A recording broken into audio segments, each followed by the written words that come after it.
네, 안녕하세요. 나도균의 5분 건강입니다. 어떤 분이 이제 친구가 악성 뇌종양에 걸렸다. 이제 나이 갓 스물인데 어떻게 하면 좋으냐? 양방으로 치료하는 게 좋으냐? 한방으로 치료하는 게 좋으냐? 또는 이제 항암제라는 걸 찾아보니까 굉장히 강력하고 독이 강하다는데 뭐 하는 게 좋으냐? 항암제 때문에 죽기도 한다는데 뭐 그런 설도 있습니다. 그러니까 어떻게 하는 게 좋으냐? 이런 질문이십니다.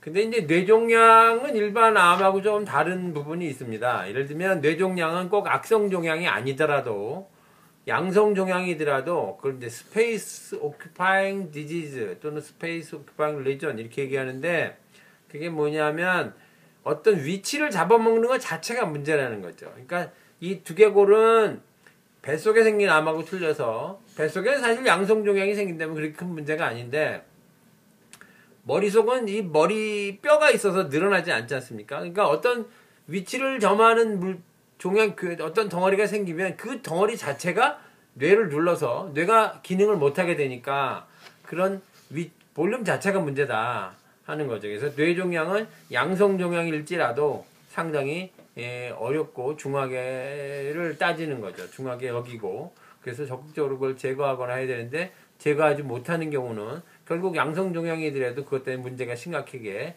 그렇게 진행을 하는 거죠.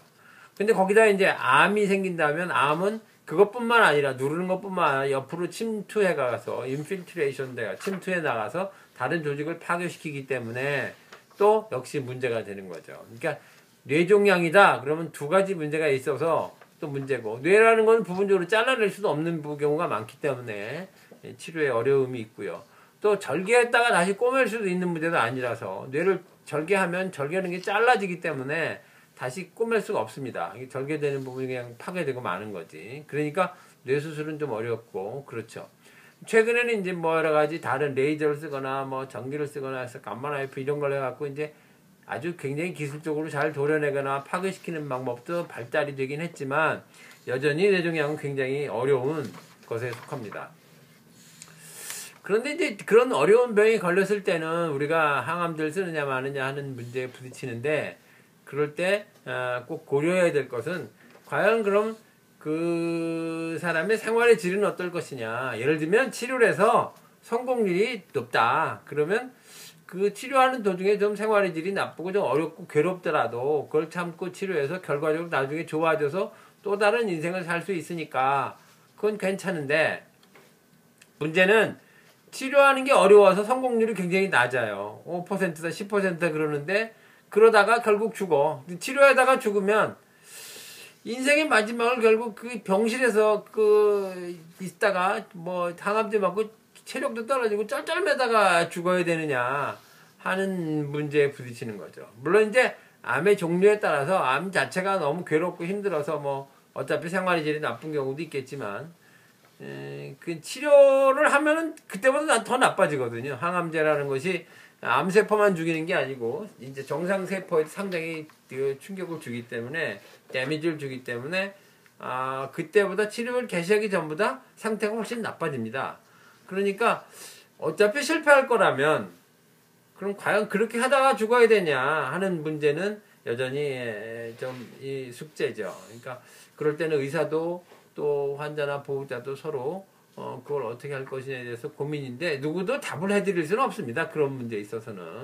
다만 그런 경우에 그런 거에 고민이 부딪힌 다음에 또 한 가지 선택은 뭐냐 하면은 그냥 치료의 가능성이 좀 낮거나 아니면 낮다고 꼭 말할 수는 없습니다. 사실은 꼭 낮지는 않지만 어쨌든 통계적으로 구체적으로 제시된 게 좀 적어서 보다 열세 있긴 하지만 한방적인 치료를 택하는 것도 한방적인 한 방안이 될 수 있는데 한방적인 치료의 장점은 뭐냐면 생활의 질이 나빠지지 않는다는 거죠. 그래서 설사 치료를 하다가 실패하더라도 생활의 질을 잘 유지하거나 오히려 초기엔 조금 향상됩니다. 한방 치료를 하면 좀 나아졌다가 이제 그게 계속 나아지면 이제 낫는 거고 계속 나아졌다가 이제 치료에 실패하게 되면 이제 결국 사망하게 되는데 그래도 그 중간에 생활의 질은 좋으니까 그리고 어느 정도 예측했던 것보다 좀 길어집니다. 연장이 되고 하니까 그런 면에서는 긍정적이지 않을까 이런 말씀을 드릴 수 있겠습니다. 그러니까 과연 이제 그런 뭐 성공률이 높은 치료술도 많으니까 그런 경우는 이제 수술하고 항암 치료 받고 이렇게 해서 양방 치료로 가시는 게 좋고요. 거기에 이제 더하기 한방 치료를 하시는 경우가 좋죠.